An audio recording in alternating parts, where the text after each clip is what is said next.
How to become a fat burning machine.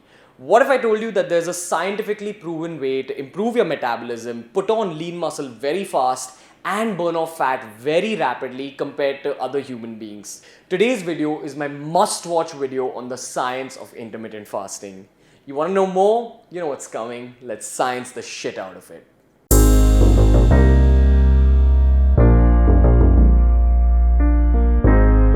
What's good, everybody? Today's video is going to be slightly longer because I'm going to go deep into the science of intermittent fasting. Primarily because I feel like this is a life-changing diet and every human being should be aware of these scientific concepts. You know, when you talk to slightly older young adults, they'll tell you things like, I can't eat the same way I used to in college because now all the food just lands up in my hips or my stomach. As you get older, your metabolism kind of goes downwards. So that prevents you from reaching your fitness goals easily.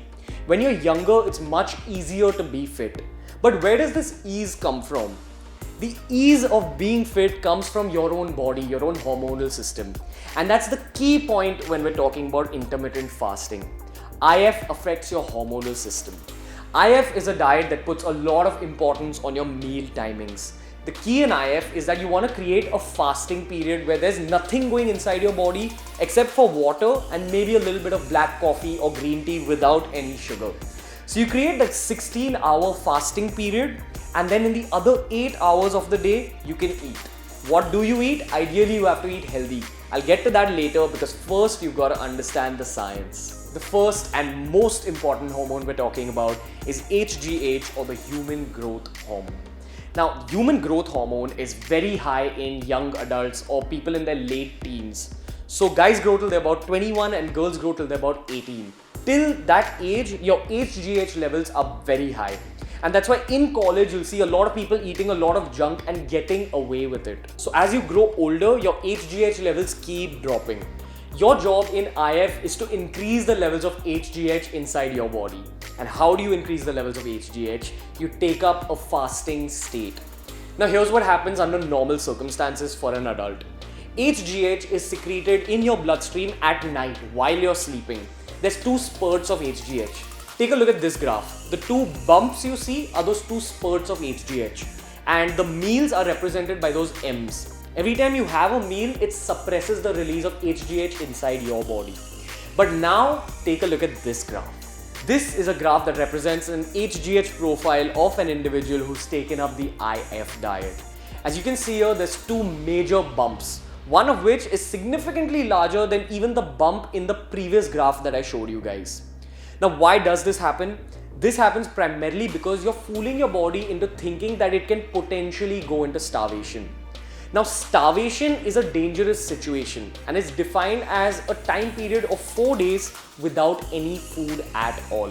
Now, the way your body is built, even if you don't consume any food up to 4 days, it won't burn off any of its own muscle mass. But what will happen is that your body will change its hormonal profile to adjust itself to the possibility of starvation. So when you fast for those 16 hours, it's kind of a shock for your body. Your body thinks, okay, where's the food? So I might as well increase my HGH levels in order to cope up with this lack of food. Now the question is, what does HGH actually do?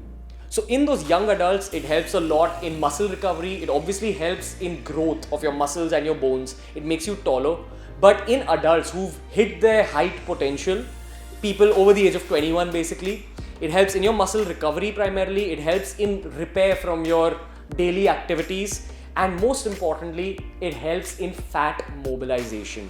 Now, what's fat mobilization? Fat mobilization is basically your body's way of burning off fat to be used as fuel for your daily activities.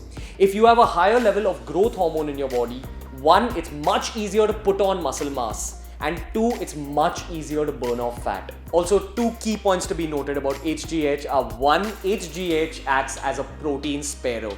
What does this mean? This means that HGH signals to your body that if there's a lack of food, preserve as much muscle as you can and burn off as much fat as you can. The more HGH there is in your body, the better your body can burn off fat and save muscle. It's a protein sparer. Secondly, some studies have shown that the longer you fast, the more the HGH is released in your body. Now, IF happens even after a 12-hour fast, but ideally what we recommend is a 16-hour fast with 8 hours of eating.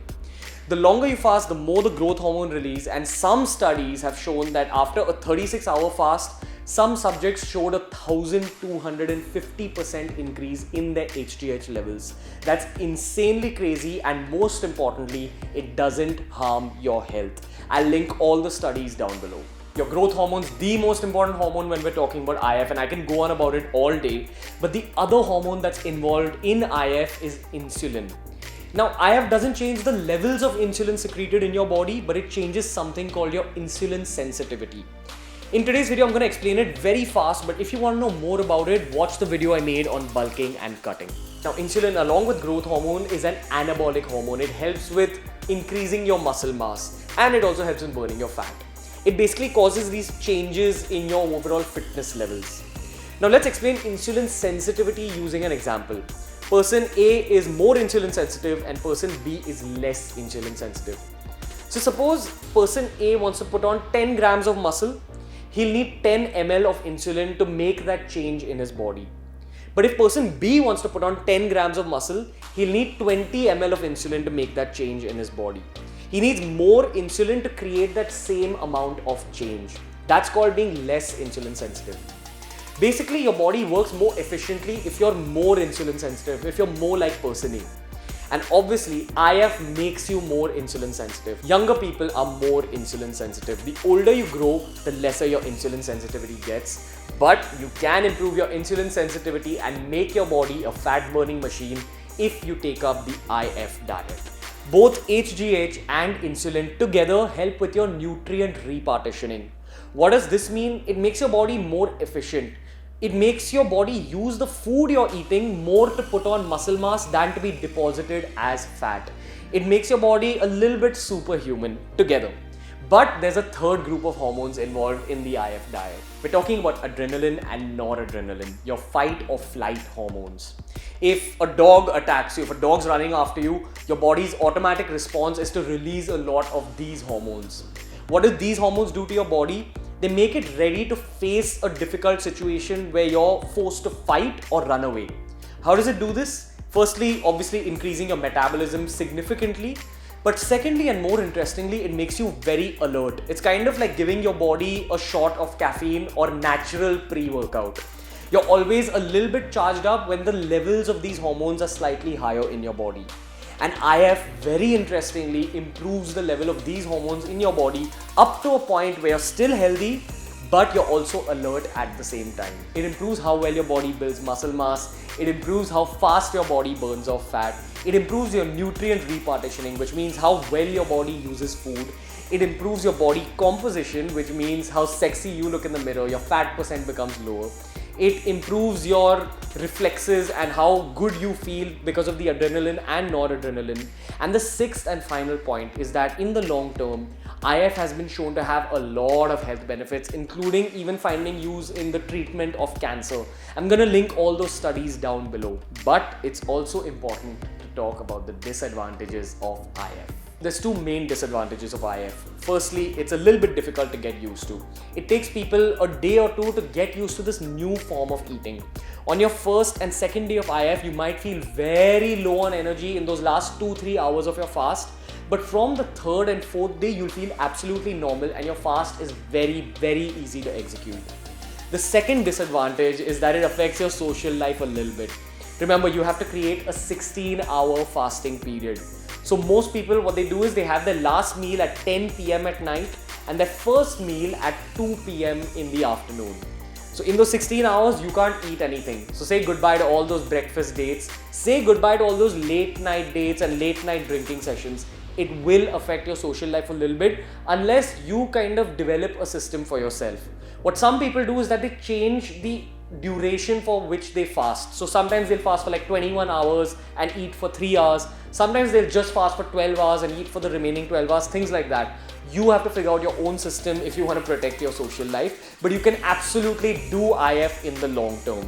Now here's the thing, all our lives we've been told by our parents that breakfast is very healthy for you and it's important for your overall energy levels, which is correct, but that's what they've been told growing up.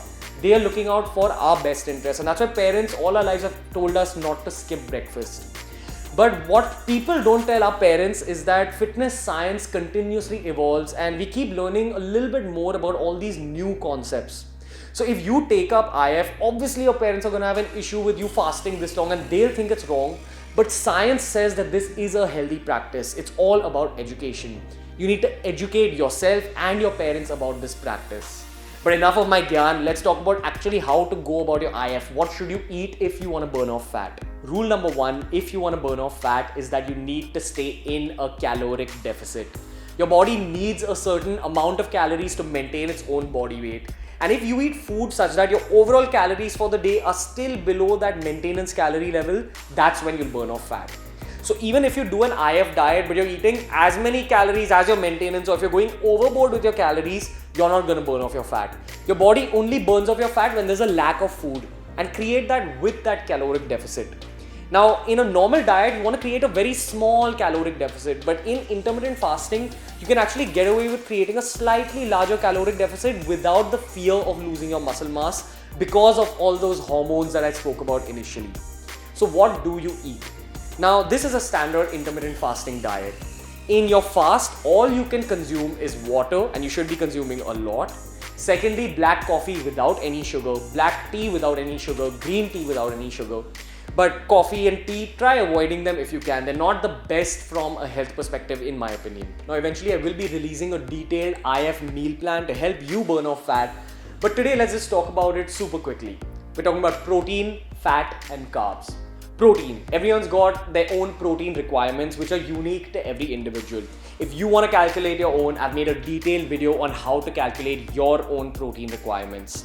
So you're supposed to hit that minimum level of protein that I've spoken about in those videos, which for most people lies between 70 to 100 grams of protein, which isn't that hard to achieve.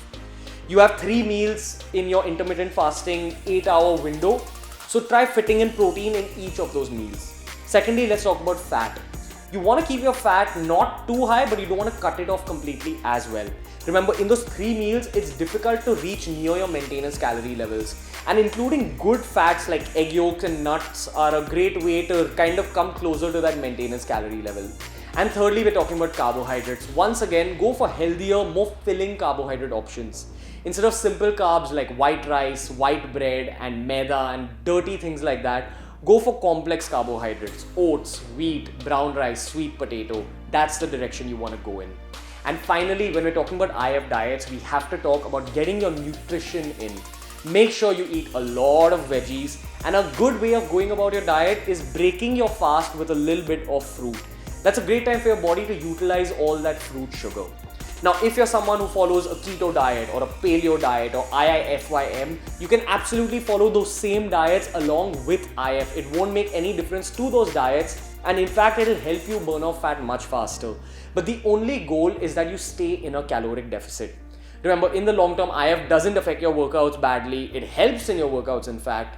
And at the end of the day, you are burning fat much faster and putting on muscle mass much faster.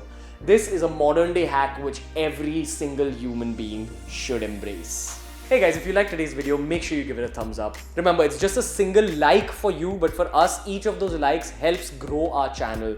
It also helps me understand that you are liking my content and that you support my cause to educate the world about correct fitness science.